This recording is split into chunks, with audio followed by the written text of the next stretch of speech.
I'm feeling peaceful and inspired and motivated. You know, when you do something because you love it, because it's your calling, it's your purpose, you're creating art, you're a creator, and you're inspired, which means you're in spirit, and you have enthusiasm, which means the God within. The world feels like a dance, like it's this unfolding moment by moment. It's everything is perfection, and it's a state of consciousness, a lens that you see everything through, and it's a state of being where you're just like, "Wow," and everything's fine. Little imperfections don't even bother you, you don't even notice them, and as you put one foot in front of the other, you don't feel any pain. You're just happy. You're inspired in a flow state, and you lose track of time even when you're in this beautiful state of equanimity, right? It's an amazing place to be, and we don't always get to be in this state. Now, what prevents us from being in this state? Well, there's certain thieves of this state, like it's comparison. If you were having a fantastic day and then you looked at somebody else or somebody on social media who you compare yourself to, and then all of a sudden now you feel scarcity or lack. Now, what does that create? It creates a scarcity mindset. It's a deficit. Something there's a story going on that says, "Oh, you must not be worthy," or because you don't have what they have. Or if you have created some type of success and then you told yourself a story how it wasn't enough. So when you change the way you see things, the things you see literally change. If you could be in a beautiful state of consciousness moment by moment, and you have all the wealth in the world.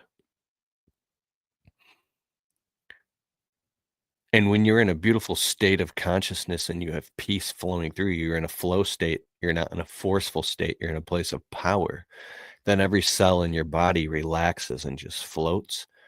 Your nervous system regulates, your vagus nerve relaxes, your immune system goes up.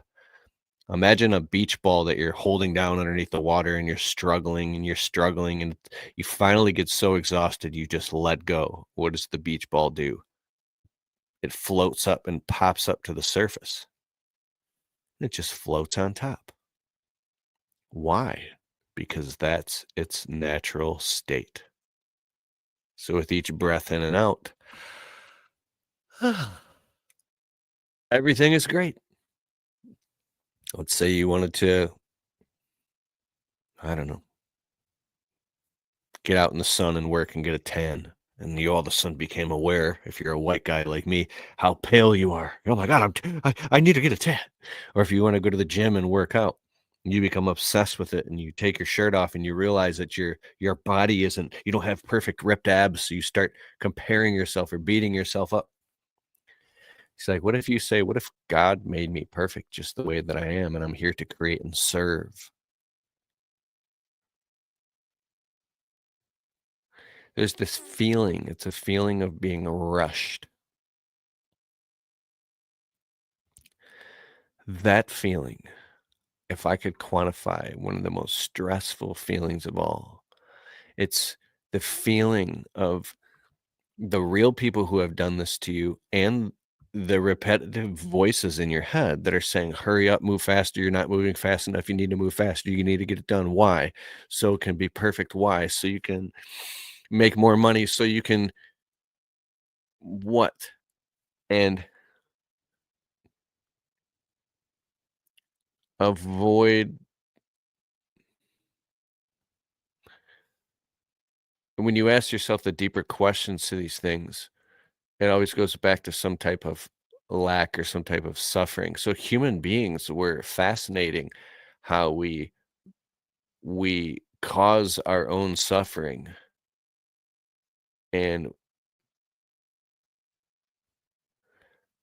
But I noticed that if you can allow yourself to be in a beautiful state, you don't disregard all your responsibilities. You obviously be a good human. But when you're in a beautiful state, everything seems to just go smoother. You're not bothered. So here's one point.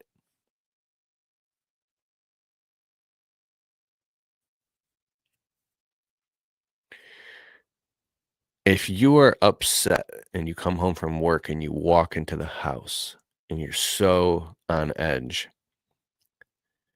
whether you're aware of it or not, the very feeling of you being stressed out and being on edge could trigger another person. Or if they're already on edge, or even if something is a phone call, these are like what Eckhart Tolle in the book The Power of Now and A New Earth, he talks about pain bodies. They interact and they communicate with each other. This sub communication. They're almost like entities, and they fight and they trigger the lower astral or the shadow self to get all upset. But why is this happening? It's because we as humans, we have these things where we feel like we need to constantly be performing because we feel unworthy. So we create these secondary emotional payoffs and we engineer circumstances so we can get our hits, these neuropeptides in our brain that are addicted to fear and anger and frustration. We will, if there's not a real situation, we'll engineer a situation so we can feel that. But deep down underneath all the layers, we have fears of unlove and abandonment. We're terrified of being abandoned. We're terrified of not being loved, not being good enough, right? So we fight and we fight and we fight because all we want to do is impress or impress upon it to show that we are worthy of love. That's what it really all boils down to. It's it's amazing how we're wired.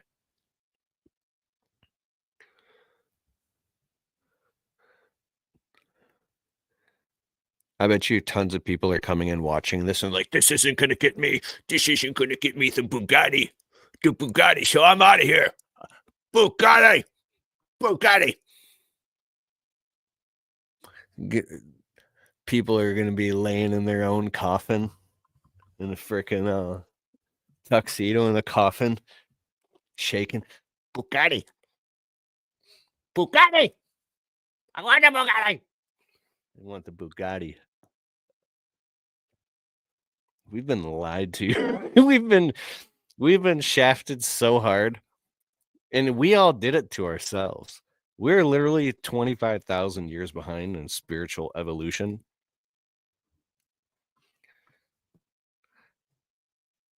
If it ain't getting me to Bugatti, why do you want the Bugatti? So you can feel loved. You want to be significant. No, because I want the Bugatti.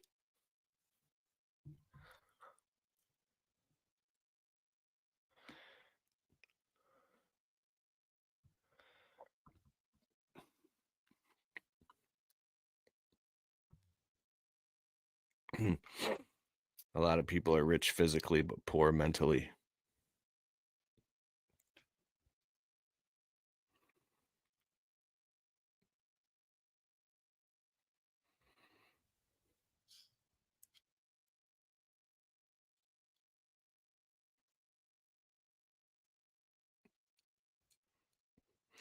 You know, it's funny. I feel like I'm coming full circle.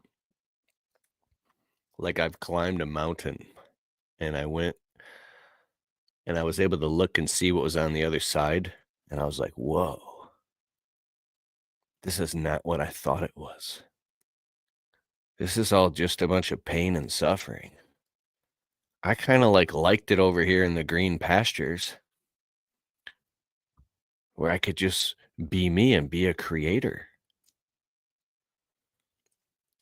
I was so happy. Like they say, ignorance is bliss, like the Matrix, but it's not. Ignorance is pain.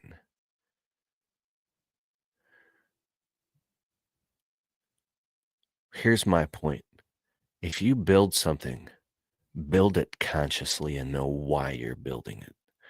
So you can build it for the right reasons. Because if you are building something because deep down inside you feel so insignificant and you're trying to avoid pain and suffering and you're building something just so you could be significant, so you can get love, or because you're terrified of unlove and abandonment or whatever, you're gonna build this thing, and it's gonna take you blood, sweat, and tears. It's gonna take you 10, 15, 20 years. And when you're crying at a funeral of somebody you love that you didn't get to spend time with, or that you were too motivated to deal with their bull crap, and you're suffering grievously as their body is being lowered into the ground, and it all becomes very vividly clear to you that you're never gonna see them ever again because you wanted the Bugatti. All they wanted was your love and your presence and your attention and your time. They just wanted it to be significant to you. Right now, there's a family living in a single wide trailer in a mobile home, and they're eating dinner together. They might be eating dollar menu, and, um, dad might go outside and throw a ball back and forth with his son, and they might be doing arts and crafts. They're all eating popcorn and watching a movie, and they might be the richest family in the whole city. Right now, there's a very rich man who's worth, I don't know, $500 million, and he's, falling asleep with, an empty bottle of alcohol next to him in bed with his shoes still on, um, because his wife left him and went and married a man who doesn't have a fraction of the money that he has, because this man is actually present and conscious with her, and she was suffering. Now, you should never get divorced. I know that's just my thing, but I'm just saying, like, the suffering was so bad, and the whole time he thought that all the money, and maybe that man was just running to create all that money because he wanted to be significant to his father, who ignored him and never even looked in his eyes growing up. And here he is with nothing. So the clock is ticking. And some of these inconvenient truths are very hard because the spiral dynamic of your value hierarchy of what is your values, if you start to break them apart and rearrange them and analyze what really makes you tick, your hands might start shaking in horror. You might not like what you see. And to me, to go and build a multi-million-dollar business and to have people on payroll and supporting people's families without being incredibly conscious about why you're doing it and doing it for the right reasons, that's kind of it's a risky thing to do, and you can do it, but I wonder how many men or women have midlife crises because they built something because they were building it out of fear of unlove and abandonment. They were just running away from pain. They were running away from the pain in their life towards something that the society told them that was good, and they got the drop top Mercedes. They built the $1,000,000 business. And why do they feel empty inside? Why are they still emotionally in debt?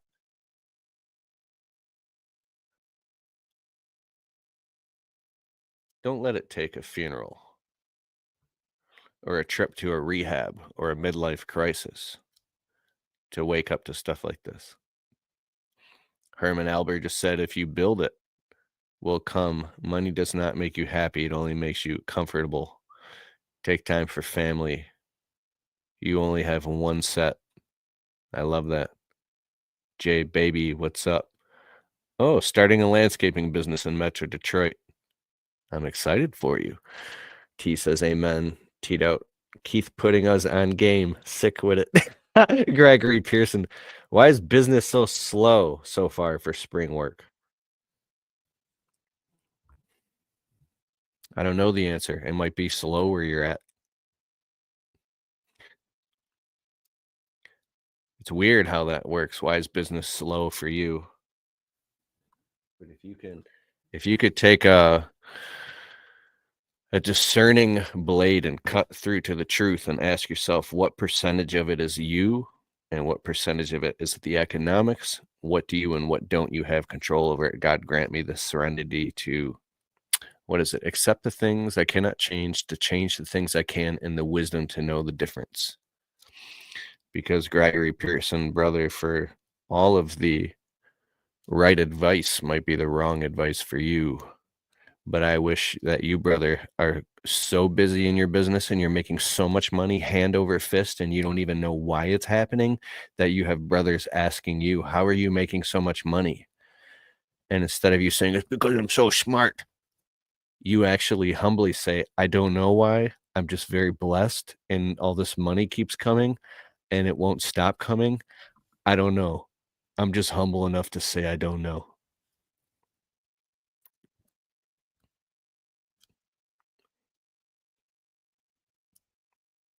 I've worked my guts out and made very little money, and I've literally slept until 11 a.m. and laid around scrolling on social media and watching movies, and have made lots of money. It's just, I have no idea. I don't know. I mean, it's insane. It's so crazy. I mean, obviously I put in work, but so there's I know one thing. Can you, it's a question. Can you detach from the jurisdiction of commerce, from this whole thing we have? I have a friend who calls it like the public charitable trust, and get into a completely different realm where the only way to stop it is to cut your head off. I'm talking about this beautiful state of consciousness, this beautiful mind.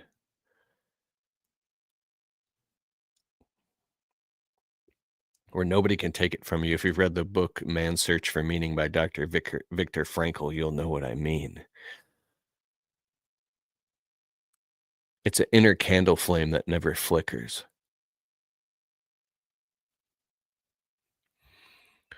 I have this crazy, I'd say it's a healthy infatuation with my wife.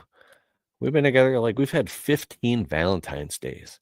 She'll be in the kitchen stirring her coffee. You're like, oh, here Kelfis goes talking about his wife again. I'll never stop. I will spin her around and I'll just hug her and kiss her. And sometimes she's annoyed by it. And then other times she loves it because I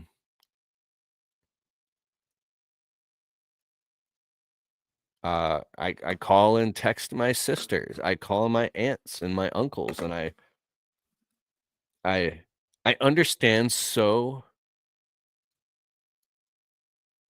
I have this word popping in mind. I'm looking at the word incredulously, but I want to make sure I'm saying I have like probably 300 saved words.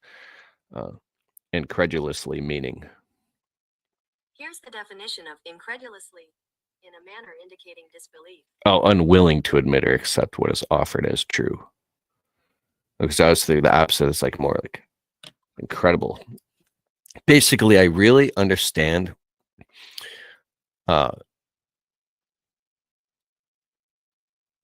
that we're in a flesh and blood body, and when this body dies and goes into the ground, I know for a fact that there is a afterlife. I went to a I don't say anything personal, but I attended a funeral about a week ago, and I was there for a while. And while at the final place of resting, there was a hall of where all these people that I don't know who they are, right? But I saw all the last names, and this was actually indoors. There was a indoor section of the cemetery, and there was all these glass boxes, shadow boxes, with actual pictures of all these people who had passed away in 1970, 82, 96, 2002, 2005, 2021. Like, and when I saw the pictures, this is amazing. If you're watching this right now, do not swipe away. Watch what I'm about to say. I very respectfully keeping my distance. I understand to be respectful, but I see all these names and pictures of people behind glass who had, where their families can come visit them. But there was nobody in this area that I was at, and I saw pictures of people who had just passed away in 2021 or 2018, and it was a picture of like Bob or Sue or Mary or Joe, and like they were smiling, and like you could see the life in their eyes as though they're here right now. They were so alive and so present that the spirit man or the spirit woman that animated the body, like this, the eyes are the windows to the soul, was boom, like vibrant with life and laughing in a moment. There were these candid pictures of these people and people with their families. And I'd stop and I'd look at these people and I said, wow, but they're not alive. Like, it's hard to believe just by looking at the picture. They were so alive, but now they're not. And then I realized that when the body, when the person dies and the body goes into the ground or whatever, it gets cremated, that, because energy cannot be created nor destroyed, that was never them. This is just the primordial quantum spacesuit that we put on. Like, in order to get into this reality, you have to be born, the cells, the egg and all this stuff. Like, you have to be born and come out of a womb into this reality, like a fish in an aquarium in its aquatic environment, into this reality. And the only way to interface, the conscious spiritual, the only way to interface with this reality and breathe the oxygen, the CO2, and we eat the earth and the plants and the vegetables and the animals, is in this, in a human body that can survive the elements of this third rock from the sun, this quantum, whatever this thing is that we're in, right? This, we call it Earth, right? But the only way to live on this thing, you have to be a plant or an animal or a human.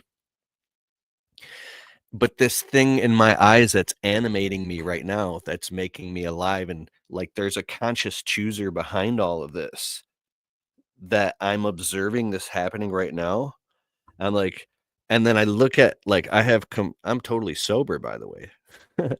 I mean, look, I can, I have complete if I have complete control over this. What a blessing. I can even do the chicken dance. So my point is,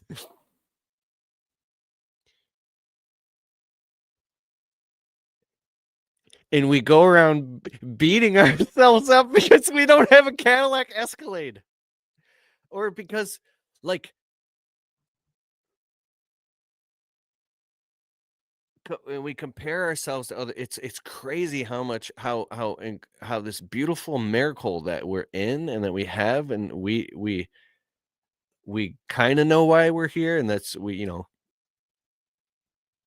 but then we fall into these like crazy belief systems that cause so much suffering.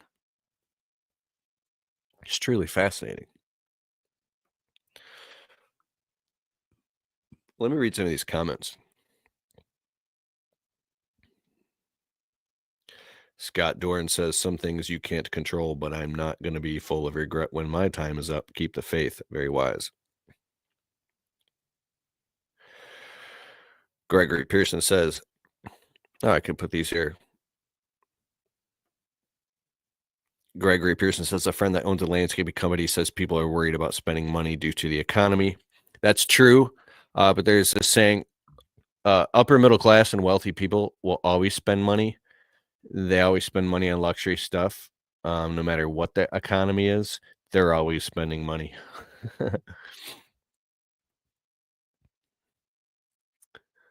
Gage Minnick, add me as a friend, and I agree with you, but thank you. If you send me a friend request, Gage, I can go and accept it. I know my personal page has like 5,000 friends. It's like a limit or something. What is your current business revenue? I don't know. It's a lot lower than you would think, like 383,000. People on here like, what? I thought Kelthus made like $5 million a year. He only makes 383,000. Unsubscribed. Loser.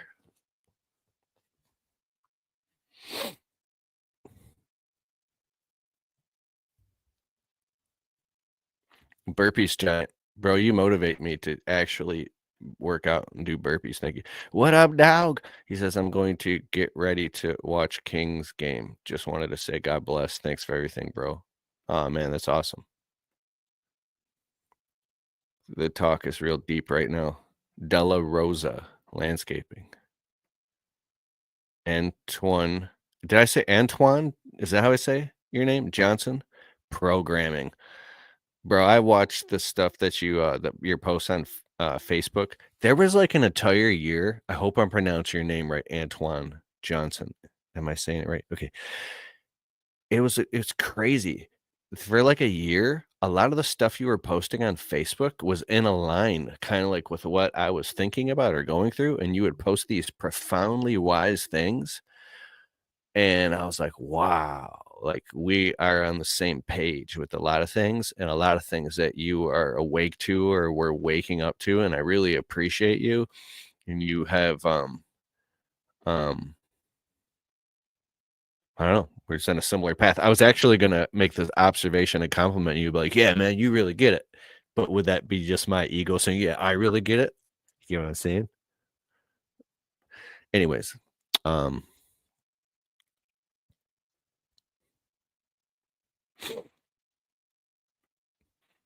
so I'll talk about this and then I'll jump off here and I'll probably make this an episode on the Untrapped podcast. Whenever we're trying to get something out of something, it turns our passion into a grind. Ooh, that was smart. Herman Albert just said, life is not measured by the number of breaths we take, but by the moments that take our breath away. That is fire, bro. Jay Baby says, tips for starting a landscaping business in Michigan. Yes. I think you should subscribe to Lawn and Landscape podcast and YouTube channels, and get in the Facebook groups and go full immersion around other business owners, and go on like Amazon and buy landscaping books, audible.com, and get books about the business, and then attend live events where lawn and landscape pros are at. Michigan Green Industry Association. Even if you have to drive to like I think it's the Illinois chapter, the International Society of Arboriculture, and get around horticulturalists, people that do botany, landscaping, go to the landscaping events, go to the Equip Expo, and get around landscapers that you'll be able to sit and break bread with and eat dinner with and hang out with. And you get to talking to some of these people and you'll realize that there's people that are just like you who go through or have gone through a lot of the same maybe challenges you have. And then you'll hear their stories and you'll be like, what? You're doing 400,000 a year? And they're like, and then they'll actually tell you how, and then you're like, you just go home transformed, right? It's really freaking amazing. And then your subconscious mind reshuffles the deck, in the full immersion part, just by being around other landscapers, levels up your whole consciousness, and you just learn all these tips. And in about 2 to 3 years, I mean, you just go straight up. It's amazing. It's just that's it. Just get around as many landscapers as you can. He says, I've been looking for that. Yeah. I have been I had a hard time finding any mentors, and I had to literally turn to the internet. I mean, but uh ebooks, audiobooks, just type in yeah. It's this saying when the student's ready, the teacher will appear is kind of true. And you'll realize it's been all around you this whole time, but your part of your brain called the reticular activating system hasn't kicked in yet. And when it does, it's like when if you buy like a white truck, a white Ford truck, you start seeing white Ford trucks everywhere. Read the book The Alchemist by Paulo Coelho. That's amazing. But just by the very tone of how you're communicating, I can already tell that it's all coming into alignment for you, and you don't have to do anything else than keep doing what you're doing, and it's just gonna start to permeate your subconscious, and it's gonna come alive.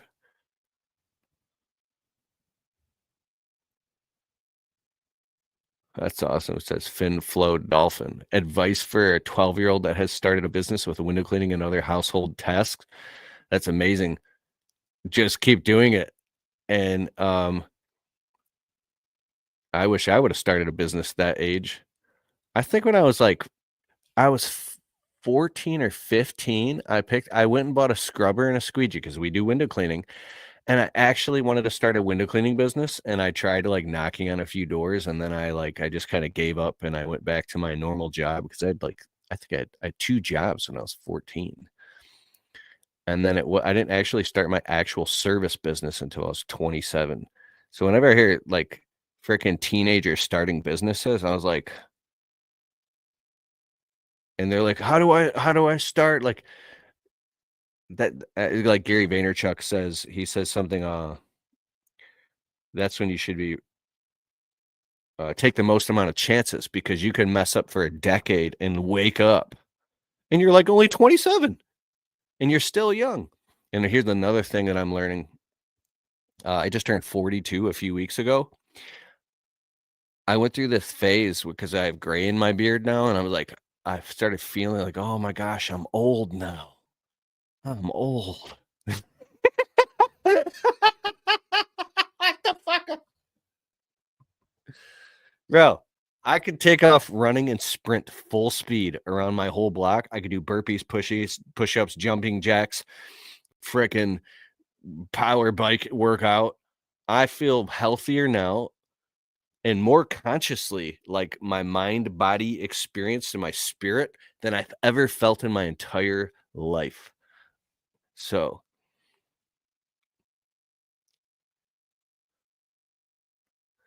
he said I've never went full throttle with something as I do in this business. That's awesome. He says I'm 23 and I'm rushing to start. Burpees Giant said first coaching call I ever made online was to Keith. Bro, that was an awesome call. It was awesome talking with you. He says, been working at Amazon for 3.5 years and I'm ready for the transition. That's awesome. If I worked at Amazon, I'd be looking around at the way all the systems work, the software, the communication, the distribution and just letting my subconscious mind saying, wow, this is how a systemized business operates. And then you could just go implement that into your little business and get different cross-pollinate the results. Trevor Taylor says, I manufacture controlled failures for my son in business so that he will develop the mindset of pushing through failures for the rest of his life so he can do 100x better than I did. Wow, that's interesting. I manufacture controlled failures. Wow. That kind of reminds me of this book I'm listening to right now. It was recommended by Tommy Mello, the founder of A1 Garage Door. It's called something about no. Let me look it up. You got to check this out. This book changed my life, and I listened to the entire book today. It's book 480. that I've read. Here it is. Go for no. That's what's called. Go for no. It's basically stop being so afraid of failure and just get as many no's as you can, because that'll get you to the yeses faster.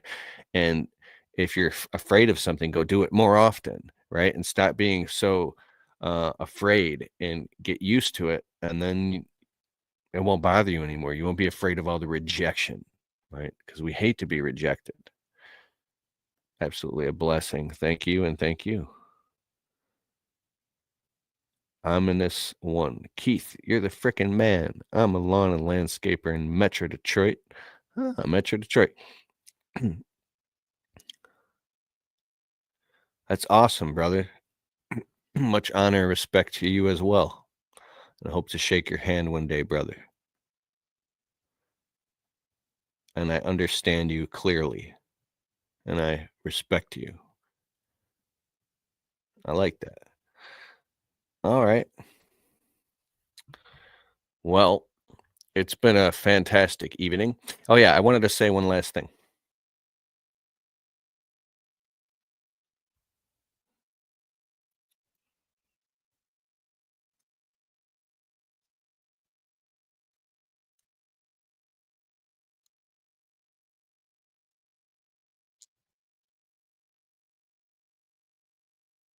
I'm going to be careful how I say it so I don't get pulled into a lower dimension.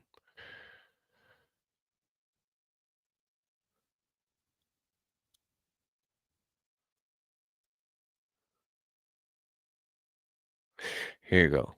When you realize what your purpose is and you operate from a place of love and you put one foot in front of the other and you operate on faith,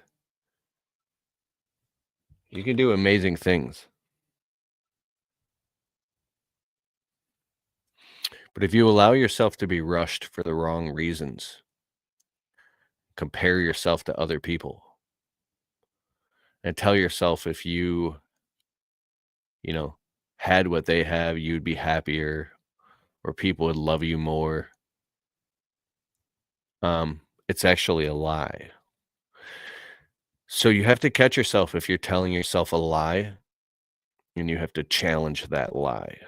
And it might be very painful.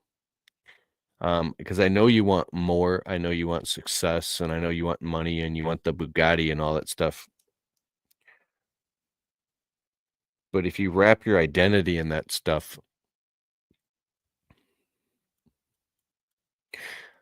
there's one thing I want to do sometimes at night. I go on so I'll just say for some stupid reason, it's not stupid to me. I want a brand new Range Rover. Every time I tell anybody that, they get furious. Range Rovers, and they say bad things if they've heard about Range Rovers. And why do you want to? Because they're just telling me that they don't want a Range Rover, and they're actually disapproving and trying to talk me out of my dream. It actually makes people upset, and then I feel like some type of I feel shame. I feel inadequacy. I feel guilty. I have self judgment. I beat myself up, and I've had a ton of, and it's a materialistic, and here's why. In 2008, I was working for $9.50 an hour at a collision shop. I had a beat up Chrysler LeBaron with the shocks and struts were blown. So at a red light, the thing was bouncing literally like this. It was so embarrassing. And the motor blew up. I only had that car for 2 weeks. I'm at a red light on lunch break, and some dude that was older than me, a little bit older than me, pulled up in a Range Rover at the red light, and his windows are down, and he had like the radio on, and he looked like he had just gotten out of the gym or something. This dude was like, he looked like he was financially successful, and he had his whole life figured out. Stupid story I told myself because I was in a piece of crap LeBaron, and I look over in this awesome Range Rover, and I was like, wow, I want to be like that. I want to be the guy in the Range Rover one day. I told myself a story, right, of how I'm less than. I used to do that when I started my landscape business. I had the Blue Goose truck, Everything I ever drove was the biggest piece of crap on the road, rust all over it. I always drove literally the biggest piece of crap on the road. And so I'd be at a red light and I'm like in my late 20s or even 30. And I would see these punk 21-year-old kids, that's what they were to me, in brand new $60,000 trucks with the radio up. I'm the shit, dog. I'm the shit because I got a $60,000 truck. And I'm sitting in I'm a grown ass man sitting in my putt in the Blue Goose with rust all over it, afraid it's going to break down at the red light. And there's some 21-year-old kid in a $60,000 all over the place. They're all over in $60,000 trucks and they all just they're just better than me. I'm cursed. They're all geniuses and I'm an idiot. I'm like, wait a second. I've read 250 books. I love God. I'm successful in my mind. I'm in great shape. I have my own business. I'm systematically saving money. I'm growing my business. I love my family. And I literally told myself a story that I'm a complete idiot moron, and I got so upset. I don't know if I've ever actually a couple times. I'd be at the gas station pumping gas in my piece of crap truck with rust all over it, and I would see some punk 21-year-old kid in like a $75,000 BMW with his stupid ass sides of his head all shaved and his hair kind of like sticking up. And he's like, "You're just a shit dog. I'm gonna shoot with his stupid ass BMW." And I literally have walked away from my gas pump before and I would say, "Excuse me, can I ask you a question?" "Yeah, what up, bro? What up?" How the I can't cuss on here. I said, "Bro, I have an 800 credit score. I have this much money in the bank. I'm all these things. How in the hell?" And I was like, because I would come with a contrite heart, bro. I'm talking like a completely broken heart because I wanted to know the truth. How in the hell are you driving a $75,000 BMW? I want the truth right now. Tell me. I know you don't know me. I'm like, dude, I was the type of dude. I want to know your credit score, how much money you in the bank, and I want to see your W-2s. I want to know how are you driving this? This is how I was. I was so frustrated because everybody was rich besides for me. Do you know what this kid told me? His shoulders dropped and his whole attitude changed.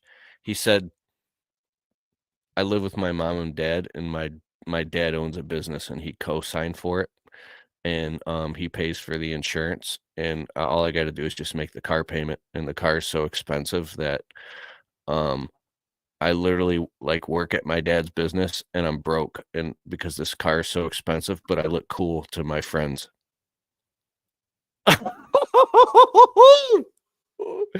Did you hear what I just said?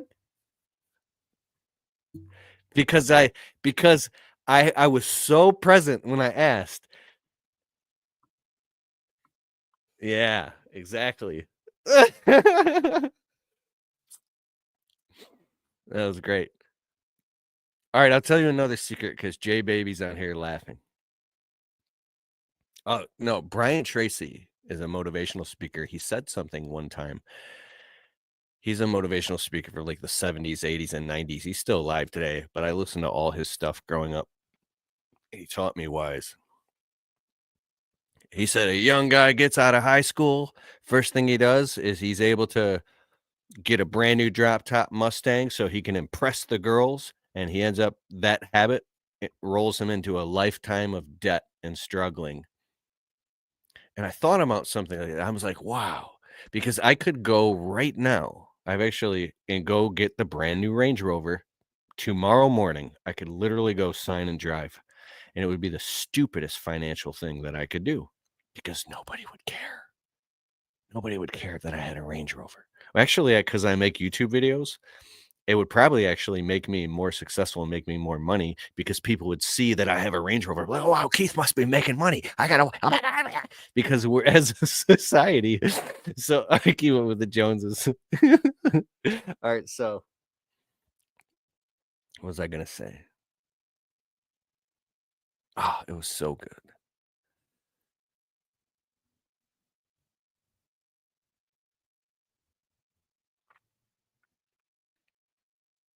Where I live in, on Hall Road off in Metro Detroit, Michigan. It's a mega metropolis. I'm talking if you go out onto the main road any time of day, you see Jaguar, Lexus, BMWs, Mercedes, Range Rovers, all over the place. And if you go a little bit north, you see miles upon miles upon miles upon miles of blocks after blocks after blocks after blocks of, $500,000 to $5 million houses.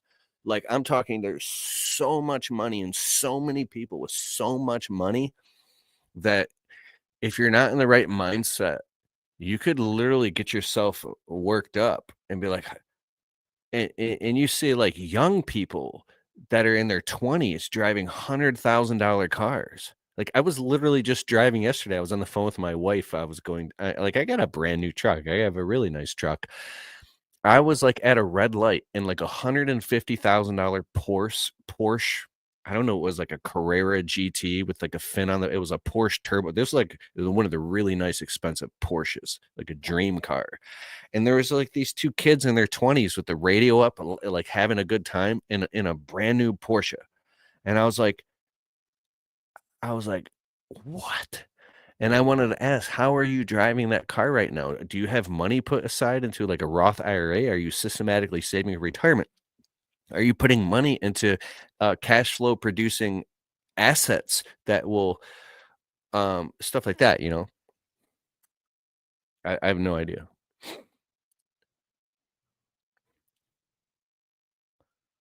I just had a very deep realization. I don't know if yeah, I'm not gonna say it on social media. I just realized a deeper reason why.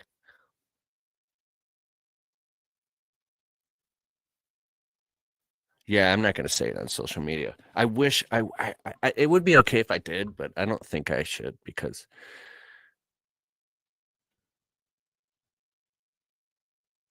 I would love to say it though. Yeah, it's just negative. I'm not gonna say it.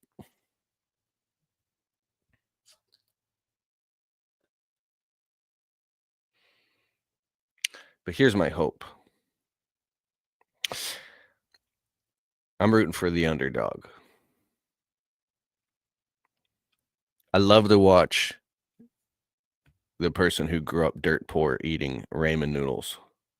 Like Lloyd Banks says, now I'm eating it. I was something like I'm eating in Rome and you're eating Roman noodles. That was funny.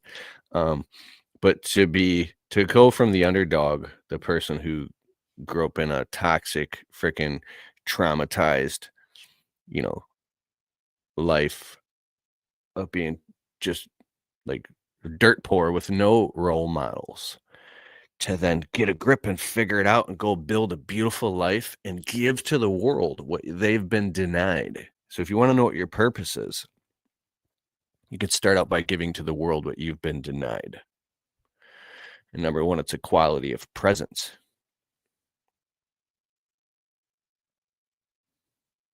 Growing up poor was one of the greatest blessings I've had. One of my great friends, Mr. Eric Reno, the founder of Paramount Building, he owns a very successful roofing company. We lived in a trailer park, the same trailer park. And we're both taught, we talk about how grateful we are that we were so broke. I was counting, I went to like 14 schools. I've had 50 jobs. I've lived in 31 homes.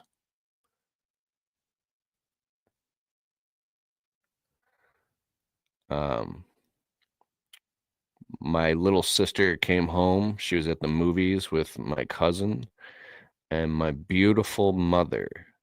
My sister found my mother on the ground unconscious, and my mother passed away. My mother was an unconditionally loving woman who would take in any stray animal, any dog. She even let homeless people come to her house so they could take a showers, and I think she washed all their clothes and fed them so they could clean up. That's how much my mom loved people, and she had no judgment. I loved my mother. She saw no color or anything like that, and she taught me. She just had these beautiful morals and knowledge and wisdom about the most basic things, and she equipped me with a lifetime of something that no money can buy. And I have a cousin who died of cancer. He was 50 actually. And I was sleeping because my mother had passed away too. And he had entered the gates of heaven. It was completely like white everywhere, and he was confused. He didn't know where he was supposed to go. And I was having this out of body experience, like I was transported to heaven to witness this, or to the transitional place. It was amazing. And his name was Rocky, and my mom was Ellen. Rocky was confused, and then all of a sudden, a woman came up in a white gown with her hair flowing, and her skin was like shining like the sun, like fair, beautiful skin, and her brown eyes. And she looked, and Rocky like looked at her, and she said, Rocky, because they were like, first cousins. And she wrapped her arms around Rocky and she hugged him. And Rocky hugged her and he felt loved. And she took his hand and she led him into the afterlife. And I woke up in bed and I just started sobbing, crying uncontrollably. And I like jumped off the bed and I laid on the floor face first. And I was crying so hard, I was like convulsing. And my wife came in the room. She's like, "What is going on?" I was crying so hard, I couldn't even tell her.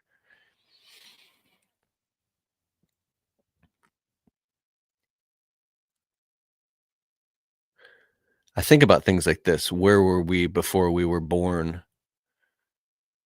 Was an infinity or an eternity, and after we're gone. So if we have this little tiny microscopic slice of time here,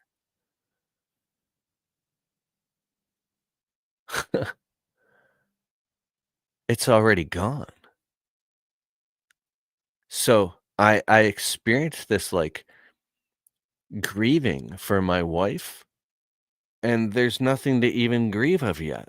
And I love her so much because I already miss her, because and she's like, one day she asked me, she's like, she had this dream.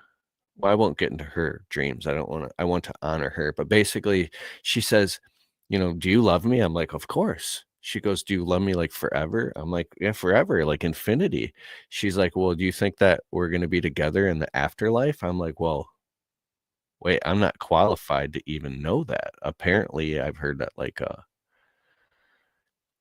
it's so peaceful in heaven that you're not. And she's like, "What do you mean? I thought we were gonna be together forever, even in the afterlife." And she was like emotionally upset. And I was like, "Whoa, whoa, of course." And it's like, and I really hope, I completely hope that's true. Um, so you don't waste a minute, you don't leave a word unsaid, and you have no regrets. My little dog died in my arms last summer. It was August 22nd, 9:34 p.m. And I gave him CPR. He had a heart attack. And I cried and I suffered grievously for about 6 months. It took me to stop crying for him, because I kept seeing when I die one day, he'll come running to me in a field of grass and jump in my arms, and we'll roll around and play together. And that hope is so real to me that it like keeps me going. Um So we tell ourselves these stories, and I love the stories, and they feel so real, because I think about uh, the other side of it is to have no belief at all, and to tell yourself a story.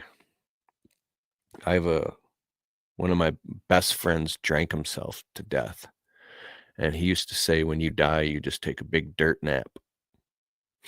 That's what he said. He's like, you take a dirt nap."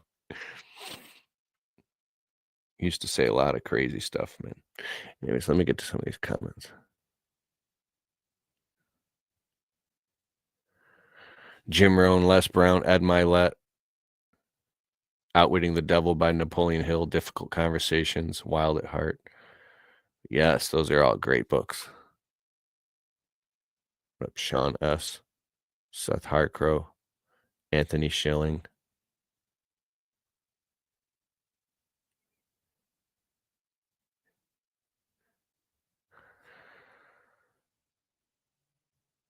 Sean S. Thank you, everybody. Austin Douglas from Ditch the Itch. Good evening, brother. You know what? Austin Douglas. I don't have to mention your business. It's this weird thing.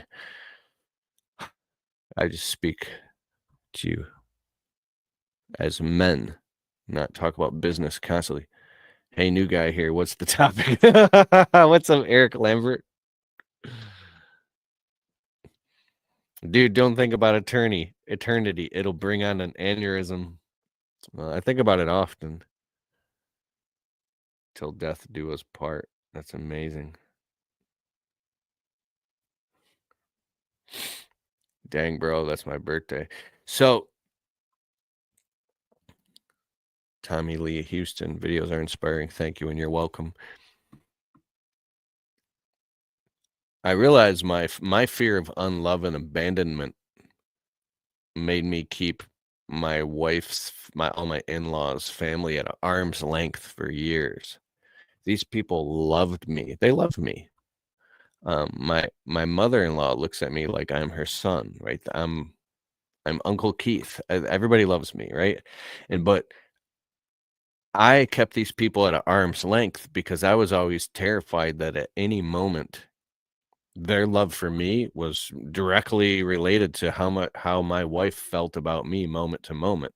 Basically, what I'm saying is that I was so deep down inside, my own traumas of abandonment made me feel like in any moment my wife would just decide she doesn't love me anymore. She doesn't want to be with me. And then the whole family, I would just become chopped liver to them in 2 seconds. And everything that I had been opening my heart to would be taken from me. And I would be a sucker and be suffering grievously for opening my heart. Even thinking about it makes me feel very uncomfortable in this moment.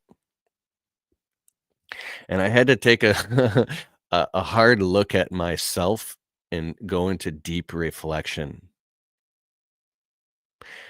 And what I found was my story. And it was one Thanksgiving, it was years ago now.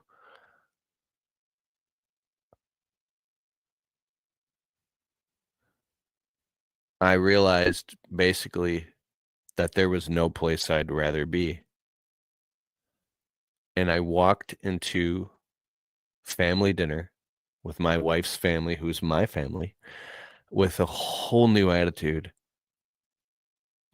I went around and I hugged everybody. And I've always been like, I go in, I have like, I go around with like a recorder and I do a podcast. I don't put it on my podcast, but I'll go around and interview everybody in the family. Who do you love and who loves you? What are you eating for dessert? And I take pictures and I videos, like I have all the memories and everything. It's like, I know that they love me very much. They love me dearly. And I've brought, my brother-in-law said one to me one time. He says, "You have no idea how much value you have brought into our family, Keith. Thank you." My father-in-law, which is my wife's father, who is a Chaldean man. He is an Arabic man. So what that means is, my wife was not excited about introducing me to her father because of,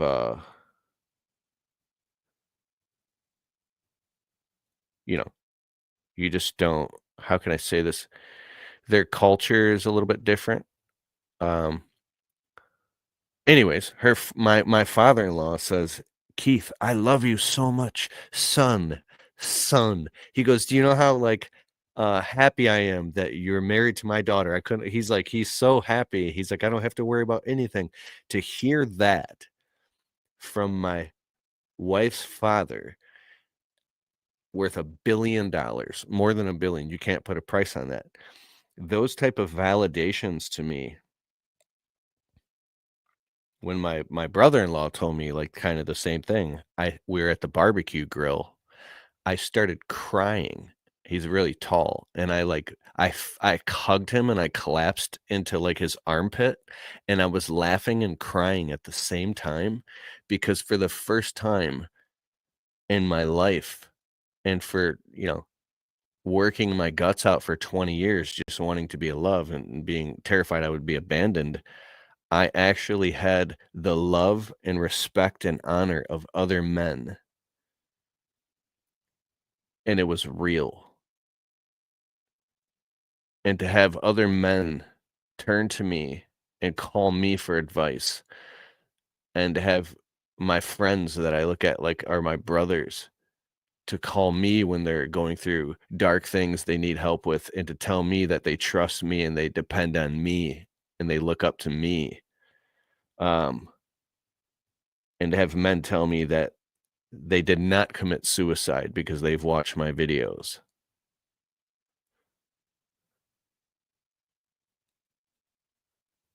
And to go to live events and have men walk up to me with their families and tell me that my video helped them get off drugs and start a business. And now they have a wife and children and have a home, and they want to take a picture with me. And they're trying to give me credit for something I didn't do anything for. I didn't do anything. I just took out my phone and it was free, and I made a YouTube video and posted on Facebook too. I didn't really do anything, bro. You did it all. And if anything, I give all glory to him. He's the real boss. He's the father. So when you look up and follow this,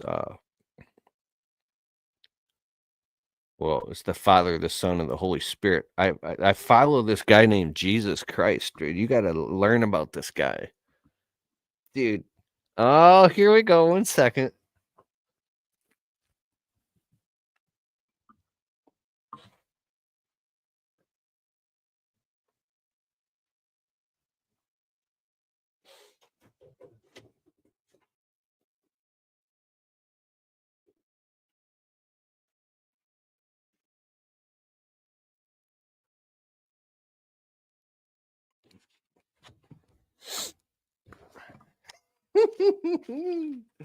This whole thing was just a big setup.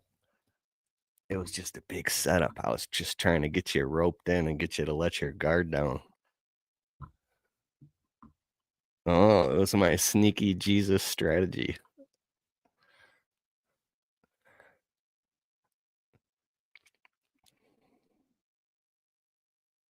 Oh, I'm sorry, Eric Lambert.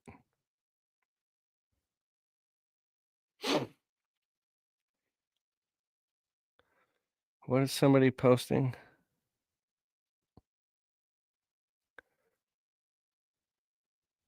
All right.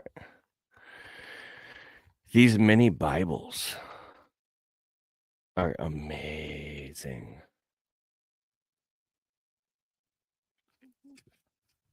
This book is called The Life and Teachings of Jesus of Nazareth. And so it's exactly like what he said and the stories that he taught. And I ordered these on a website called plusnothing.com. You can submit a donation and pay for it, and they'll ship them to you. What's up, Scott Dorn? I read this book cover to cover with my wife at night and in the evenings and in the mornings, and it was just transformational. There's nobody who has ever walked this planet that compares to Jesus, and he is completely logical and factual and practical. And check this out. I have these revelations that are so strong. They're these deep epiphanizing, motivating, connecting of dots. What this man did permanently altered and changed, like the butterfly effect, history, humanity, all the decisions, everything to us being on technology and social media right now, this very moment, me on this microphone talking to you, all stems back to what he did. This is complete fact. You could be an atheist, and if you look at it and go all the way back, he changed everything. And he's got me talking about him right now. And so how about this? If you were a complete atheist and you say, and you looked all the way back, you still, if you really understood it logically, I think that you'd be pretty wise to say, you know what, I got a lot of gratitude for that guy. I'm so glad that that crazy guy did that. If you're from an atheist perspective, like, because what he did was so powerful, right? The people who did it to him thought he was crazy. The people who crucified him, they were mocking him. But he had so much unconditional love and so much, it was an ultimate act of service. It was not about him, at least what he believed. It was so powerful that it rocked humanity and made people make decisions 2,000 years later. His teachings are just amazing. He taught exclusive equity, which is the non-religious articulations and teachings of Christ. Exclusive equity is the highest law form. He brought a new covenant, and he did miracles. He healed all these people. I mean, like, so here's what I thought. I was like, so if I feel like, here's what made me read the Bible cover to cover.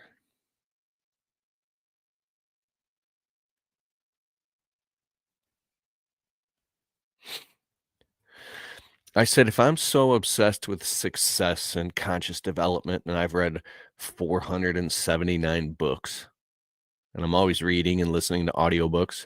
I mean, I'm reading books cover to cover, and I got a Kindle. I read like 12 books last winter, and I've read just this year alone 1, 2, 3, 4, 5, 6, 7, 8, 9 books. I mean, I'm always reading. And I've always been curious about God, and I grew up in church. And I can't even read the Bible once in my whole life. Then, like, can I just read it just once? So I said, you know what? I'm going to read a page a day, and I'm going to read it. So that's my rule, my must. I must read at least 1 page per day, and I'm not allowed to go to sleep. And sometimes I'll read 2 or 3 or 4 or 5 pages. And I've been reading at least a page a day for, I think, 11 straight months now. And I read the whole Bible. And I started back from the beginning, and I'm reading it again. And the things I'm learning, it's weird. It's like when you go into it, like they say, like you're ingesting it, like it's like you're eating like spiritual food. When you read it, that when you change the way you see things, the things you see change, right?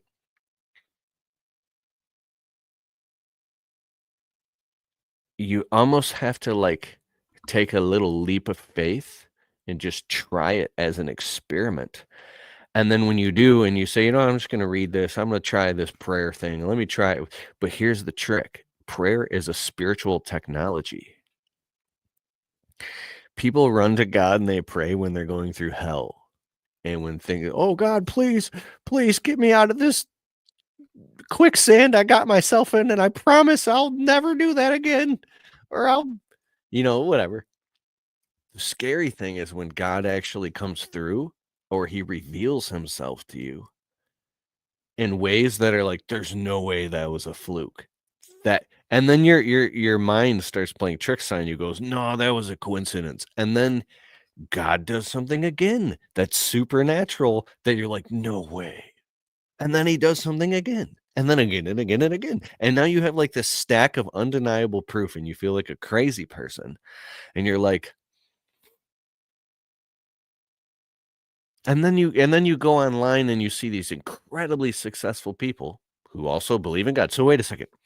They're incredibly successful. I'm not talking about just money in business, like with family and business and in a culture and but when it comes to but they're completely crazy about believing in God. That part of them is crazy. So I started like looking at some of the people that I looked up to the most happen to completely believe in God. And I was like, so here's where I was smart enough to go, wait a second. They know something that I don't.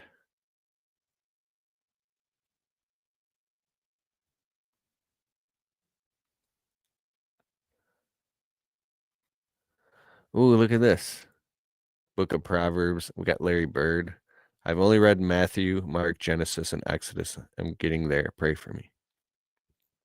Jay Baby says, feel like they got all the knowledge. He says, I was gambling right before I read it, and I was like, oh.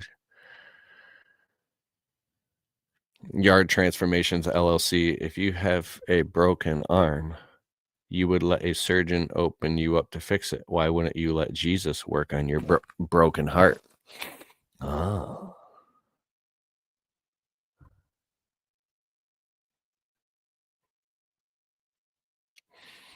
All right. So I noticed that these really successful people also believed in God. I'm like, do they know something that I don't? How can they be so successful and also be completely crazy? Are they making this up? But why do they speak with such conviction?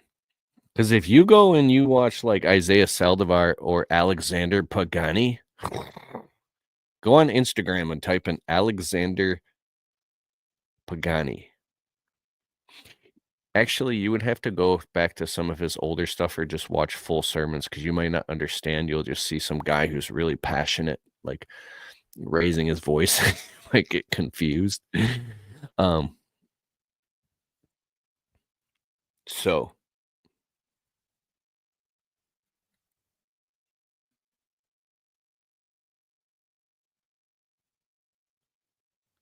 Trevor Taylor, you just sent me $9.99 and said, keep preaching, brother. Anyone else want to pitch in?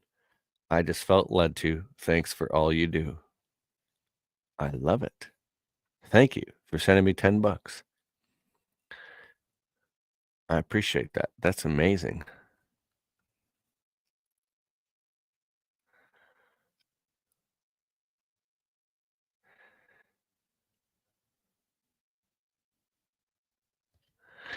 You know what's amazing? I got to be careful what I say. It's like if you donate to a charity or you do something like say you help out a poor family or you do something or give money to a homeless person or something, you're not supposed to go talk about it. But then it's like, how do you get the word out and do it? I'm glad I'm talking about this. So I have this profound friend named Joshua Latimer, and he talks about donating money to orphans, widows, and bug eaters. I was like, what is a bug eater? He's those people that are so consumed with doing God's work, like going out on the street and preaching for people and praying and taking care of people. They're so busy doing God's work that they don't even have time to like run a business and go become financially successful financially become so successful that you can like lend a hand to and support those people. And the Bible says orphans and widows and things like that. So imagine if you don't have, if you weren't made to be the type of person that can deal with going on the front lines, right? Then you could become an entrepreneur who makes so much freaking money. You can donate and give money or support financially causes of people who are on the front lines dealing with helping people or helping the less fortunate. Think about that. What type of cause does that stir inside of you to realize your own worth so much faster to now where you can be the person who takes action and helps, foundations, because a little bit goes a long way. Just in time outdoor services. I think I met you before, brother, at the Equip Expo. What up, dog? Trevor Taylor, God will make the word get out. All he asks us to do is obey in obedience. And if he can trust you with little, he'll trust you with more. But if he can't trust you with little, you ain't going to get no more. Why are people so cheap even when they have their life set and are well off, though? Norca, Albert. Well, that's a generalization, and human beings generalize, delete, and distort things. Yes, there is a criterion percentage of people who are so cheap even when they have their life set. In my landscaping business, I know firsthand that the cheapest, greediest, most, well, I wouldn't say disrespectful, but it feels disrespectful. But the cheapest, greediest people I've ever had that were customers were definitely the ones with the most amount of money. Yes. Very stressful and confusing, isn't it? There's a story about that in the Bible. And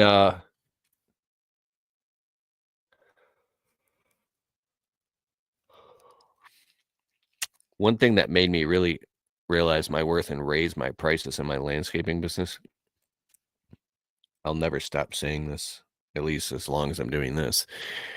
The same customer who will talk you down or say no to their landscaping for $3,500 or whatever,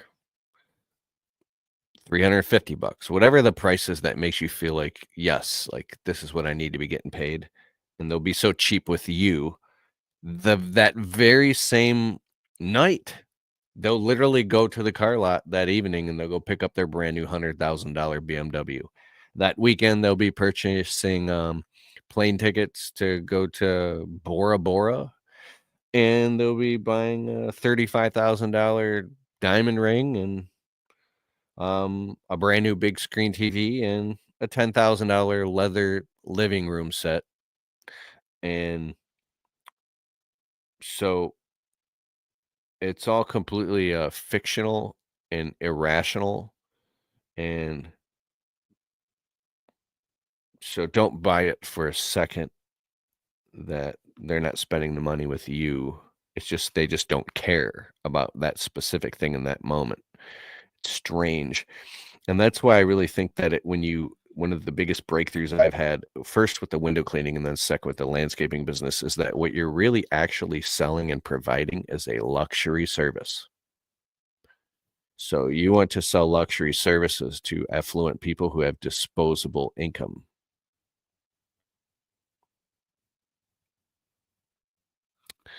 You're selling a luxury service. Nice. The Dutch cut. Had a lady say she can't afford a spring cleanup this year, but I show up to a brand new SUV in her driveway. Yes. It's insane. We spend money for emotional reasons.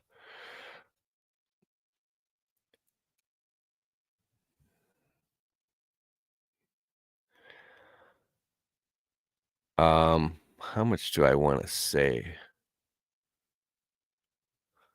I spend money for emotional reasons. You know what I mean? Like I've thought like, oh, I gotta have a budget, and I don't want to spend too much money right now. I want to budget and save more, right? And then I don't know. Next thing you know, we're eating steak or something like.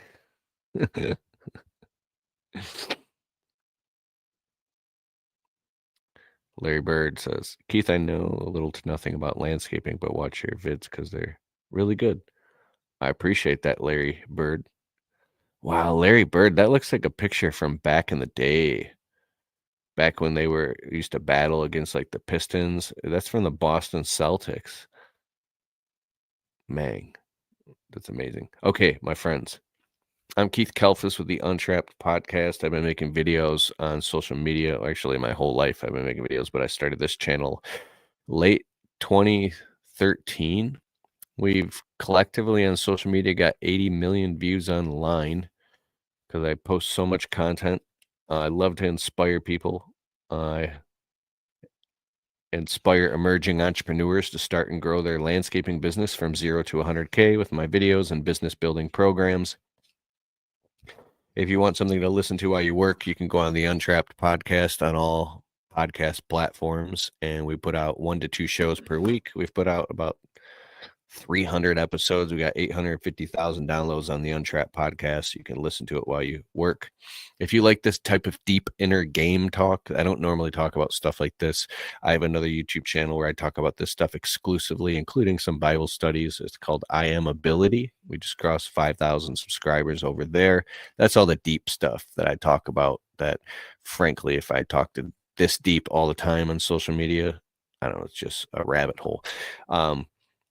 So I keep it topic specific. If you're into the window cleaning business, I have a channel called the Window Cleaning Blueprint YouTube channel. I started that in 2016. We just crossed 23,000 subscribers. It's strictly window cleaning content. If you're into landscaping, green industry, outdoor services stuff, my channel, it was called the Landscaping Employee Trap. Now it's just called Keith Kalfas on YouTube. We just crossed 157,000 subscribers over there. We just finished season 1 of the Entrepreneur Shop Tour series. We traveled the country and we interviewed entrepreneurs all over the country, and that'll all be coming out for free on my YouTube channel soon. It's really inspiring. We interview a bunch of amazing, smart business owners, and I also put out content, 2 to 3 videos a week about landscaping. And then also, I'd like to invite you, if you need some deep inner game coaching on your business. I have a breakthrough. It's basically breakthrough coaching. We go live on a private group every other Wednesday night, and I have special guest experts on who have built, multiple 6 and 7-figure businesses who are just truly wizards. And as a favor to me, they come on and they teach our group marketing, branding, selling. Oh, it's freaking incredible. It's very valuable stuff. It's called the Untrapped Alliance is my private group. You can become a member by opening up your browser and typing in keithkalfas.com/alliance. And it's also a paid for group. You can it's a subscription, but you can cancel literally anytime that you want. You can self cancel. You just go in, cancel, and you don't get billed anymore. The cool thing is you get immediate access to all the replays, and it's not a bunch of fluff. Like, we get straight down to business immediately. So it's a really results driven type of thing. But either way, I suggest you invest in yourself, invest in your business, dive into audiobooks, read books, listen while you work, join some type of mastermind group. The free entertainment info stuff it's on YouTube.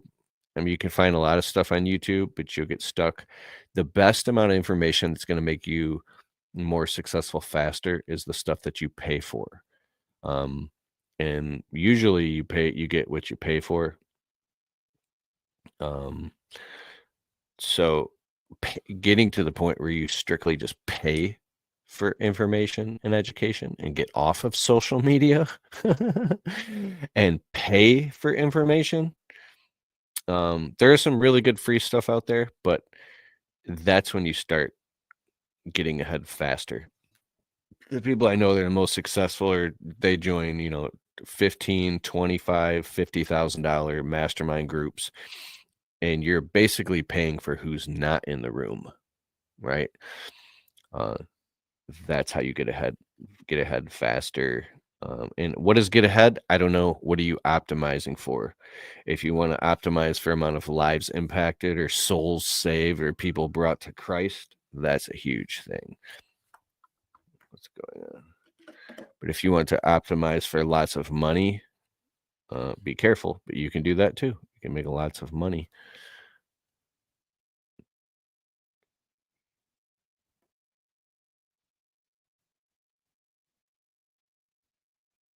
I'm just reading these last final comments. The free stuff gets you above water. Paid stuff helps you swim. Yeah. And just for context, I've recently dropped $13,000, 13,500 I've invested into one consultant to help me. I've paid 2,500, 1,000, 1,500, 2,500, 3,500, I think 5,000, another 2,500. I've blown thousands of dollars. I've been all over the country. I've probably invested $65,000 just into online courses and coaching and consultants. I've paid $1,000 an hour to talk to coaches on the phone for 1 hour. $1,000 an hour I've paid multiple times. And you know what you get when you pay $1,000 an hour to talk to somebody? Unless you're getting ripped off, you get about $10,000 worth of advice for $1,000. So that might sound insane, but trust me. Well, don't trust me. Go find out for yourself when it comes to that, because I'm not telling you to go spend $1,000 an hour. But and I've also, I wouldn't say been ripped off, but I've invested thousands of dollars into programs where I go through the whole program and I'm like, bro, I'm not any farther off than when I started. How much is my group subscription? It's $97 a month. You get instant access to all the replays, and then you get notified as an Alliance member, Untrapped Alliance, and then you join our private group on Wednesday night. For instance, this next Wednesday we have Ryan Kettering. He's our special guest expert. He's the founder of Prolific Prints. He's a marketing and branding expert. They do vehicle wraps. They do social media rebrands, and he's a wizard when it comes to transforming the look and feel of your business and your business perception to your customer, to match a customer, but so basically you have a memorable brand and lots of people want to give you money. He's one of the most smart people I've ever met in my entire life. And so he's coming out as a guest to teach you stuff that, I don't know, you might not learn in 20 freaking years running a service business as just a landscaper.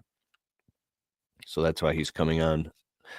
We had a call on there. Here's a replay you get access to. Dan Plata, the home service CFO, bro. He teaches how to read financial statements, profit and loss, how to understand your money coming in and going out and measuring the money. He talked about how to hire employees the right way.